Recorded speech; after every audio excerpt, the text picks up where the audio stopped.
Hey, this is Bryce Harper, and welcome to the Philly Show. Hey, everybody. Welcome to the Philly Show, brought to you by Citizens.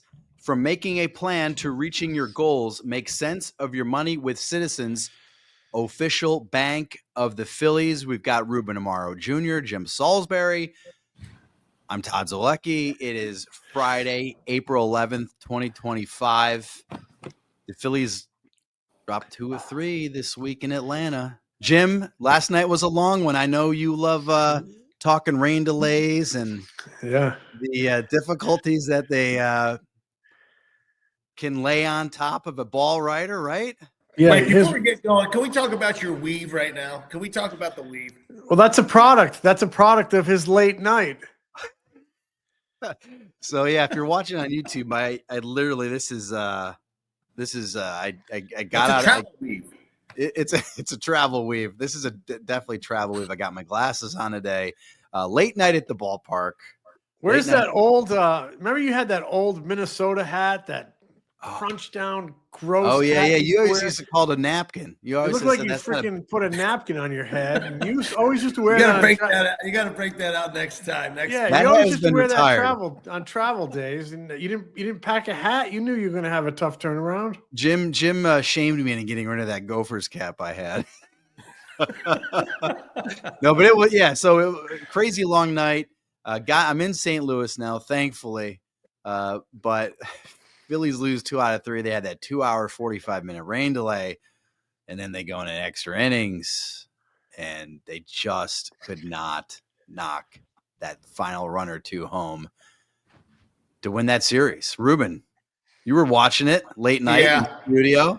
Yeah, I was doing pre and post, and obviously waiting it out in the studio was not the most fun. No. I mean, a lot of things to unpack, obviously.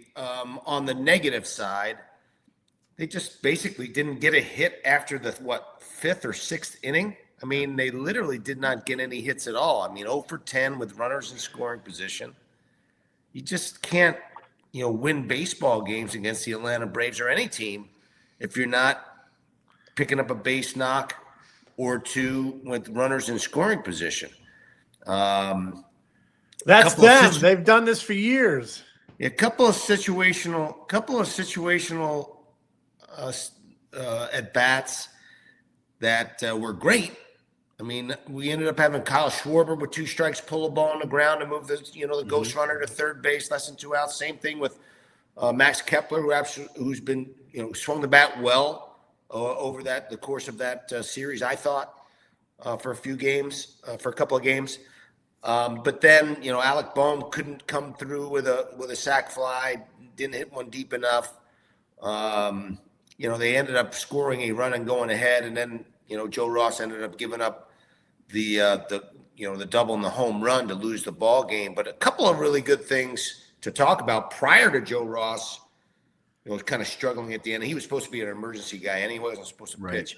The fact that, they had about 4 or 5 innings worth of excellent pitching.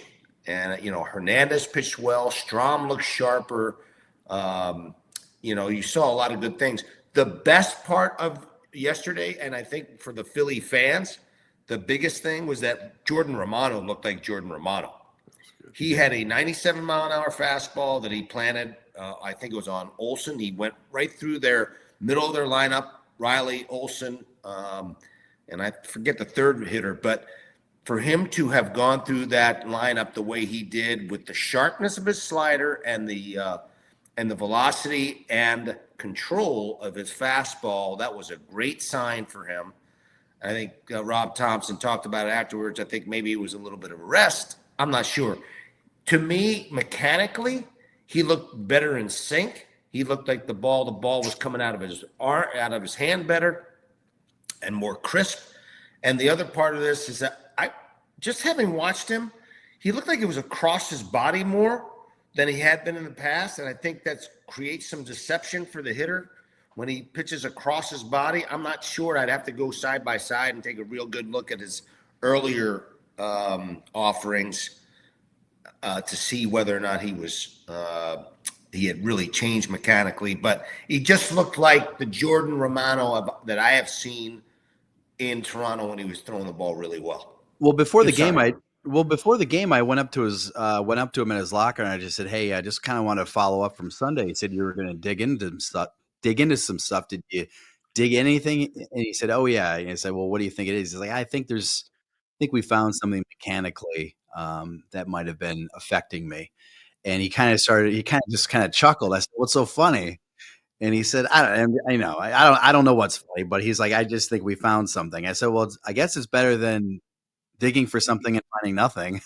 And he goes, right. "This is true." He goes, "This is true." And he kind of laughed again. So he really seemed kind of unconcerned about where he was, and maybe kind of like reassured that whatever mechanical adjustment or flaw that they found, that he'd be able to recapture that velocity. And he averaged 95.9 last night. He touched 96.9. And that's where he kind of needs to be. He was at the last two appearances over the weekend against last weekend against the Dodgers. He was like 93.5. He was throwing 91 once. So that's definitely encouraging for him for sure. Very important guy, because I mean, when you look at that bullpen, they're using leverage guys every night because they're playing so many close games. And when you're down a leverage guy in terms of, you can't put him at the end of the game one, and then when you do, he's ineffective.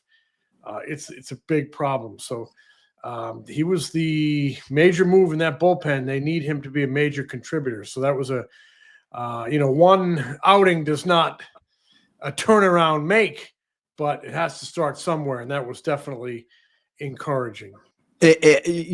Ruben, you mentioned Alec Bohm. Of course, he's like the hot topic this week, and so I think we got to dig into Alec Bohm, but we're going to do it right after these words. Kratz, do you like spending an hour on grocery shopping? Nope. Speed up the process, please. Introducing Hungry Root to the FT fam. Now we can all be bougie with our own personal shopper to handle the food shopping, including Rex, based on what you're looking to put in your body. I stack my Hungry Root box with items like gluten-free, dairy-free blueberry waffles for breakfast, shrimp veggie bowls for lunch, and a little filet mignon with potatoes and broccolini for dinner. You can also say just, "Hey, Hungry Root, I eat paleo," or "I'm vegetarian," and they load up your cart with personalized recommendations. And those recs keep evolving as they learn about what you're into. Also, no BS, as in no artificial sweeteners or preservatives in any of Hungry Root's food. You're going to love Hungry Root as much as FT does. Take advantage of this exclusive offer. For a limited time, get 40% off your first box, plus get a free item in every box for life. Go to hungryroot.com/FT and use code FT. That's hungryroot.com/FT, code FT to get 40% off your first box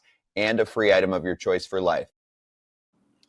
We are back. Before we dig into Alec Bohm, I want to mention, get your Phillies Show t-shirt at thephilliesshow.com. And also, I keep forgetting to mention this. We did pull a winner from last month's Manco & Manco gift card contest. Anthony Zorzi won his Manco gift card by subscribing to the Phillies Show on YouTube. But here's the good news, guys. We've got another contest for another Manco & Manco. We're going to be giving a Manco & Manco gift card away every month. So this month, simply follow the Phillies Show at the Phillies Show on X for a chance to win a Manco & Manco gift card. So go on to X, follow us. We post a lot of good stuff on X, of course. We're all over the place. And okay, guys, Alec Bohm, we got to talk about it. I'm down in Atlanta on Tuesday, and I'm getting all these buddies texting me going like, "Al, what's up with Alec Bohm?" And Alec Bohm this and Alec Bohm that. I'm going, something going. People riled up about Alec Bohm, batting 160, no home runs, 3 RBIs, 356 OPS. He went 0 for 5 on Thursday. He went 0 for 4 with 4 strikeouts on Wednesday. He's got 4 hits in his last 42 at-bats, 8 strikeouts in that stretch. He doesn't have an extra base hit since the second game of the season, I think. He strikes out in his first at-bat on Wednesday. He slams his bat into the dirt. He hit that hard line out in his first at-bat on Thursday. Last night's game, he kind of flips his bat into the air. And myself and a couple of the reporters in Atlanta, we tried to talk to him about, just his start, the good and the bad. And he declined comment before the game, and then he declined comment after the game. So clearly this is a man who is very, very frustrated. What do you guys see? Well, clearly it's weighing on him. And I'm surprised because he had such a good spring. He seemed to be in such a good frame of mind. I think what we're losing sight of here is he has hit a lot of balls hard, and the stats bear it out. The metrics bear it out. He's hitting to a lot of bad luck, and then the frustration eats him up. You can't let that happen. It's easier said than done. But my big fear is they need this guy. He's a good player. They need him in the middle of that lineup. He's drove in 97 runs 2 years in a row, 44 doubles. He is a force in that lineup, but if he beats himself, he can't be a force. And it feels like it's just becoming the issue that we didn't want it to become, and we didn't think it would become. I honestly thought he would bounce back for it. It's become an issue ever since they benched him. And the benching in the playoffs brought so much attention to it because of the timing, because of it was playoffs. You bench a guy in the playoffs, it's going to get noticed. And it just feels like it's happened right before our eyes. It's a test for him. He's got to dig himself out of it. He's got to focus on the fact that he is squaring balls up. He is hitting the ball hard, and sometimes it only takes one to break through. But sometimes that's easier said than done. But the thing that bothers me a little bit is he almost feels like a bug under a magnifying glass in the hot sun. Everybody's just bearing down on him. And I understand it's pro sports, and it's a very public business. And there are ways to handle yourself. I just wish you could take a deep breath, relax, and let that talent take over, because he is a talented guy.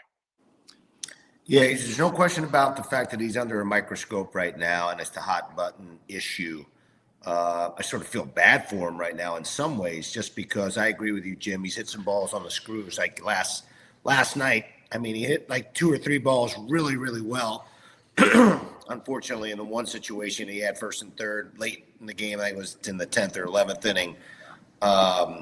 He had first and third and had a chance to drive some folks in with the left-hander Suarez, who was really struggling. And he could not get it done. Hit a short fly ball to center field. He's definitely the lightning rod. And in some ways, he has sort of put it on himself a little bit, just because he's shown his frustration openly pretty consistently over the last, year or so, and sort of carried over. And I agree with you, Jim. He came in with a great attitude in spring training. He did doing really well, swinging the bat really, really well. And I think back to the times when Charlie Manuel used to say, hey, man, sometimes you got to try less. Sometimes you got to care less. And sometimes you got to try less, because the game can start to eat at you. And it's, you think about Alec Bohm's career. The man he's a highly touted, one of the best hitters coming out of college in the history of the game.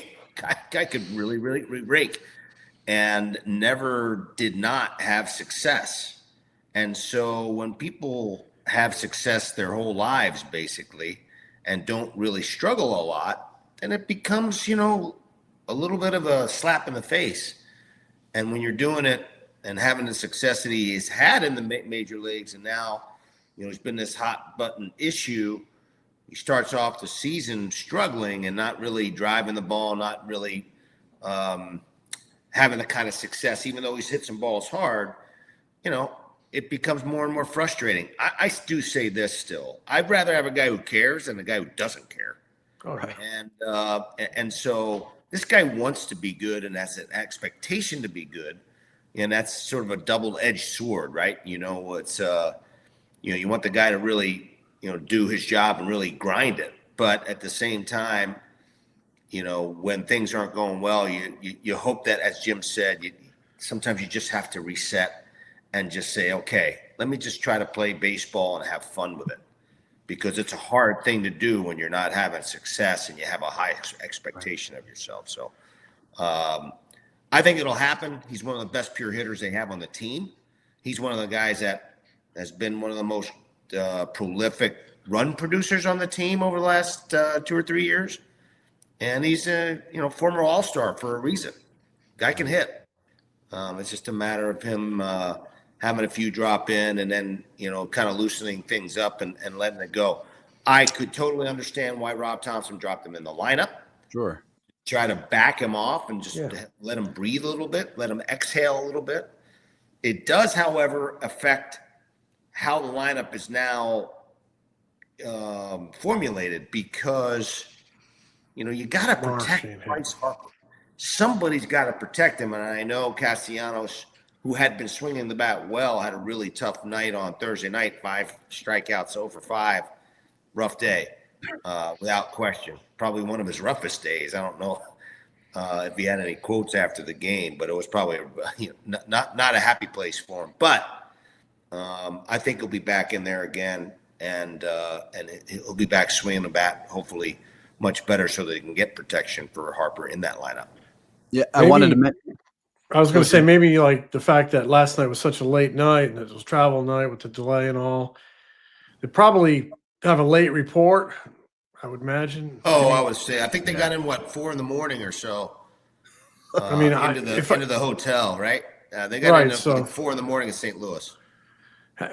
Have a late report and come in and get a stretch and I'm talking about Alec Bohm and just go be Alec Bohm. You're a natural ball player. Go out and let it happen. Don't think too much. So maybe that'll benefit him a little bit coming to St. Louis. Yeah, St. Louis is kind of his happy place in a lot of ways. He went to games here growing up as a kid, and I looked this up last night. 16 career games at Busch Stadium, including the postseason. He played 2 postseason games here. He's batting .346, 4 doubles, 3 home runs, 9 RBIs, 1.013 OPS. So wow, he's had some success here. Kind of reminds me of when Ryan Howard would come here. You're just okay, here we go. Ryan Howard's going to have a big weekend. And maybe Alec Bohm will have a big weekend here. And Todd, you're an enjoyer of St. Louis as well, right? Oh, yeah, I love St. Louis. This is my favorite trip in the National League. As a matter of fact, no, it is not. But Jim, it's become a little bit of a ghost town there. It's a little bit of a ghost town downtown. Very, very sadly, they have a little ballpark area, kind of like the Battery in Atlanta, right next to Busch Stadium, which is nice. But at nighttime, there's not a heck of a lot going on downtown St. Louis. Sadly, you got to know where to go. You got to go over to Hodak's Fried Chicken and Tucker's for a steak. You got to know where to go, Todd. That's true. There are a couple barbecue places downtown. I can't remember one or two of them. Pappy's. You guys are gonna have to text me a couple of these suggestions because I've been striking out big time. But Jim, I wanted you both of you guys mentioned how Bohm is hitting, so I wanted to throw these numbers out there as well. Alec Bohm has that small sample size, and that's another thing we have to remember. Yeah, it's small sample size. Everybody who's killing Alec Bohm, it's he's frustrated. It's 12 games into the season. 12 games. They're killing him because of the winter. Everybody's been waiting for this. Let him breathe a little bit.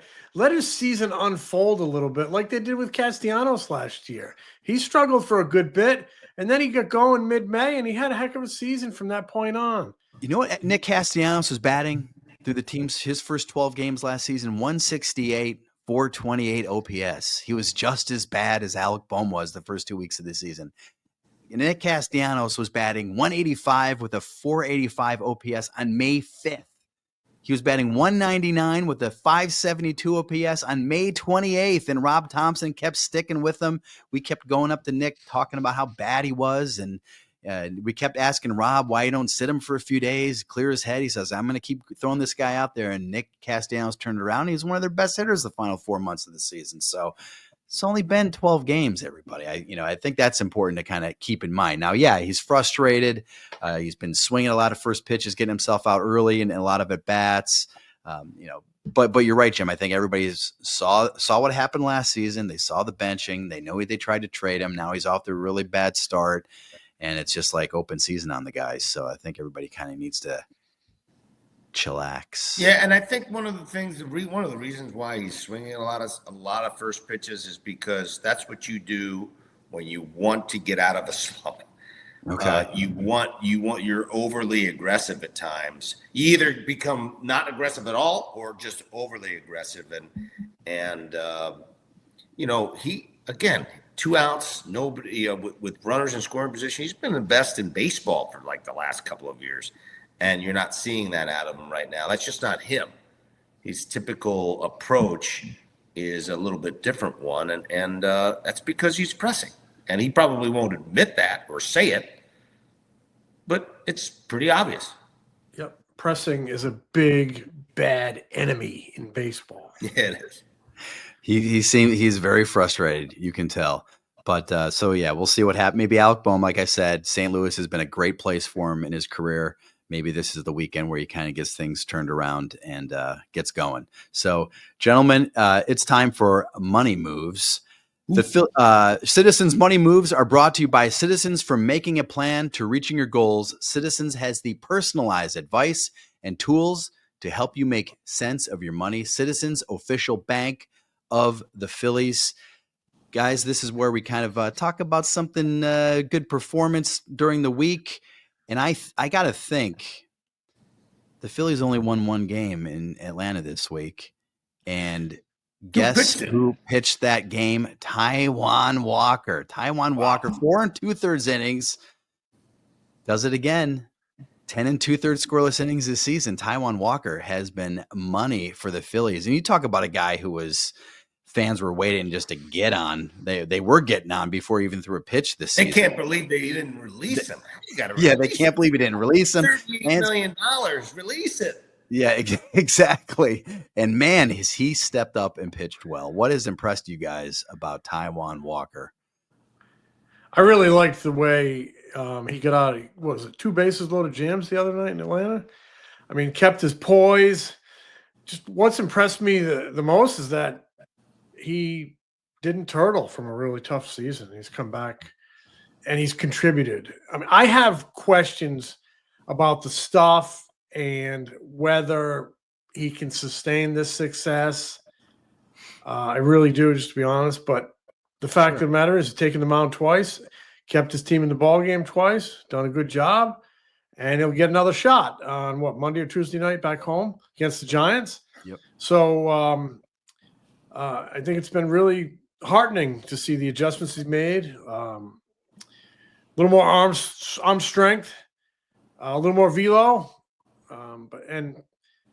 That's what pro sports are all about. Any sport, picking yourself up one more time than you get knocked down. He got knocked down a lot last year. There was a lot of skepticism whether he could contribute to his team, and I think it's a great thing for him that he has so far. So ride it right to the bank. Hey, if you said after the end of the season last year, he'd come in here and throw 10 2/3 of scoreless baseball with a 0 ERA, you would probably say, I call BS. Well, I mean, you got to give him some credit. I've talked about this a little bit. You got to give him some credit for working on some things, getting himself a little bit more athletic. He could have just hung out, done nothing about it, and collected his glue. But he decided that, he's going to do something about it, try to improve. And this guy was the 6th starter or a long man before the season started. Suarez had back issues. If you were to tell me that he was going to be able to do this in the first couple starts, I mean, that's all you really asked for a guy who's like a 5th starter anyway. And I know he wasn't signed as a 5th starter, but his stuff is backed up. So, but for him to bounce back and to give the Phillies basically eat some innings and give the Phillies a chance to win the game. And he's done that 2 times now. And 2 times is better than 0 times. Sure. And it does have a long-term effect as you go. I don't disagree with you, Jim, about how the sustainability of it. But you got Suarez coming. He started a rehab. He's throwing the ball well. We'll probably maybe talk about that a little bit too. And then, somewhere down the road, Andrew Painter, that's another name that we'll have some discussion about. That creates a lot of depth, and hopefully that you have that embarrassment of riches when those guys are ready to go. Yeah, They're no going to doubt. need bullpen help. Do you think Taiwan can contribute out of the bullpen when Ranger gets back? Well, he's done it before. I don't know how he wasn't as effective because he didn't have the arm speed. He didn't have like the stuff that he has. He's got a tick better stuff right now. So maybe, I can't rule it out. And he's one of those guys he's not going to balk at the idea that he's going to have to be put back there because he's a team player. Yeah, he's been nice. Velo's up. It's been a nice early season development, like you said before. While Ranger Suarez is on the injured list and coming back, Ranger Suarez, Ruben, as you mentioned, made a rehab start on Thursday night for Class A Clearwater. Pitched 3 scoreless innings. I think it was 4 strikeouts. Velo was pretty solid, so that's good. The Phillies haven't told us what the official plan is going to be, but he threw 3 innings last night. I imagine he's going to go up to 4, then go up to 5, and then maybe he's ready after that. I don't know if he needs to make 4 rehab starts down there unless they. I don't know how. I would think you go 3-5-7. Oh, 3-5-7. I think after 3, jump by 2 every start. Okay. I think after 3. Depending on how he bounces back from that, yesterday's outing, I think that they'll progress him fairly quickly. I would think, but a lot of it depends on his overall health, right? And if Walker gives them a couple more good ones, I think that buys them maybe one start of patience with Ranger, just to kind of, a make sure start, because get as much as you can out of Walker while he's riding some confidence here. Now the other question is, do you consider throwing Ranger Suarez in the bullpen? Is it something that the Phillies should consider? I think about that all the time, Ruben. Is there an ethical dilemma because he's a free agent? I know it's unpopular. Fans are going to say, pitch where they tell you to pitch. But, I'm wondering, do you have an obligation because of what he did for almost 3 months last year before the back injury and the hamstring and everything else? The fact that he's, approaching free agency, going to be a free agent after the year. Is there an obligation to bring him back as a starter? Because when I look at this bullpen, I think they're going to need help, and I think about it. Maybe Ranger can help them there. Maybe Ranger should help them there. What would be the thinking at the front office level if you were dealing with this? I think that you'd have to consider it. I think you'd bring him back and prepare him as a starter because you just don't know what's going to happen with Taiwan and how effective he'll be. So you get him stretched out so he can do that. You put him in the rotation. You see how effective he is in the rotation. You slide Taiwan Walker. If everybody's healthy, you slide Taiwan Walker back into whatever role that he was going to play, sort of the long man, swing man, spot starter type role that he had, and kind of go from there and see how things shake out as far as the bullpen is concerned. He can never have enough arms. And we know, and everyone knows, that Ranger has been super effective in the bullpen. That's maybe an option later on, particularly when Andrew Painter comes on, then, and everybody's healthy. Of course, this is assuming everybody stays healthy, which never happens. But it's a great problem to have, and as far as the dilemma is concerned, I got no problem throwing Ranger Suarez. If it's best for our team, and that's the thing that we think is the best to help this team win the World Series, putting Ranger Suarez in the 8th inning or the 9th inning because he's closed and he's got the gumption to do it, 7th, 8th, 9th, whatever the case may be, maybe not the worst thing.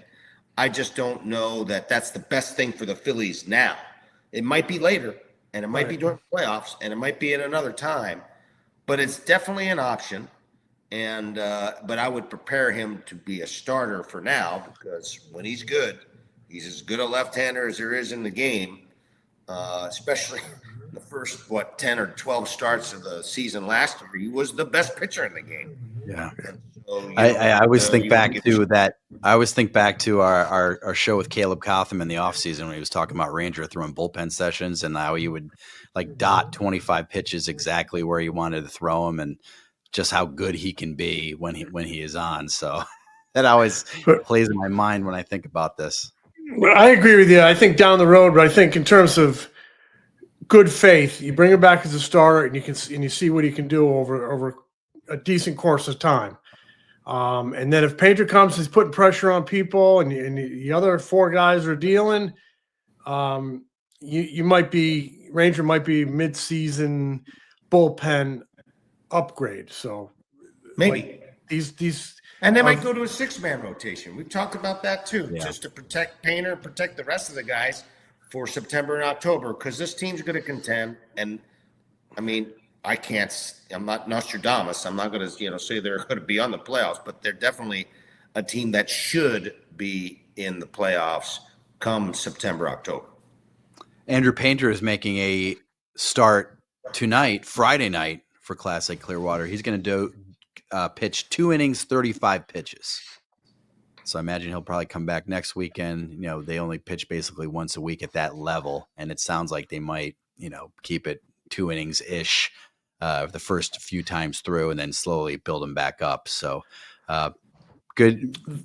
Interesting day today for Andrew Painter. Yeah. Big day today for Andrew Painter. Finally getting back on the mound in minor league game. First time in a minor league game since September of 2022. It's pretty wild. Wow. It's been that long. Yeah, he's going to pitch against the Daytona Tortugas. Oh, and tough for those teams in the Farther State League with Ranger Suarez backing it up with Andrew Painter. Chin up. Is this what it's going to be like in the big leagues? That's exactly what it's going to be like in the big leagues. Painter's journey toward the big leagues, I look at it, he had the spring training, ramp up, slow, and now competitive innings in game situations. He's sort of in second gear, eventually he will be here. I want to throw something at you, and I don't think I'm in favor of it for a lot of reasons, but again, I hear this from people that Painter could be a bullpen stun gun down the stretch. I know the Tigers. I'd rather have him be a stun gun for 7 innings than for 1. So do I. And this thing, he's coming off Tommy John, and there's a pregame warm-up routine, and I want to develop it as a starter. But you look at the Tigers with Jackson Jobe, they brought him last year as a reliever. I'm not in favor of it. I'm just not, because I think there's a kind of a extensive pregame that a starting pitcher like that has to go through that you just can't go through in the bullpen. And I think it would be too risky, but I hear people talking about it, but I agree. I want this kid to be a starter. It would be fun. David Price did it. There's other guys who've done it. But I mean, listen, I just don't like the idea. You're putting yourself in a tough position for a guy bouncing back from a serious injury. Yeah, I don't think they would do it either. But I hear people talking about it. Yeah, it would be fun to think about. It'd be fun to see. It would be fun to see for sure, no doubt. Late in the season, in the postseason, Andrew Painter coming out of the bullpen, 8th inning, big spot. That would be a lot of fun. Phillies open a 3-game series beginning tonight, Friday night, against the Cardinals. It's Aaron Nola against Andre Palante. So Phillies trying to bounce back from losing 2 out of 3 in Atlanta. Gentlemen, You know what palante means? It's sort of a slang in Spanish. You know what it means? What did no? Palante. Go ahead. Let's move forward. Palante. Is that right? I like that. All right. That's what Todd was saying for that game last night. Adelante. That's what I was saying for that game. I don't know what you guys do, like Ruben, what you do in studio. I can't remember what Jim, you'd go back to the press dining and grab some food. You just end up eating so much junk food all night. I had Cracker Jack, which is so overrated. Starbursts. I was eating hot dogs. I'm just sitting there trying to entertain myself by like gorging myself with food. So I went to bed last night and I felt so bad. I just still don't feel good. The worst is those early after a late game like that is that 4:30 a.m. wake up call. I wouldn't even go. I would just sit in the chair in the hotel, and because you get back at like 2 a.m. You know what happened to me? Actually, I had my alarm set for whatever time it was, like 6 a.m. to get up and go to the airport, and my alarm for the flight notification went off, and I thought that was my alarm. I get up, hop in the shower, and I realize it's only 5 a.m. So I woke up an hour earlier than I needed to get up. Another kick to the balls. Oh, as we get to St. Louis. So it can only go up from here, guys, right? One can only hope. And the St. Yeah. Louis Cardinals, they're playing decent baseball. They're putting the ball in play. They're Scoring swinging the bat runs. well. Staying Scoring on a lot of home run runs. this year, last year. It's going to be a challenge. It's going to be It a will challenge. be. You guys are playing Well, well. we'll be back. We'll be back next week to wrap it up. The Philly Show, guys, is brought to you by Citizens. Make sense of your money with Citizens, official bank of the Phillies. See you guys. smell you later, boys. Man, Jim.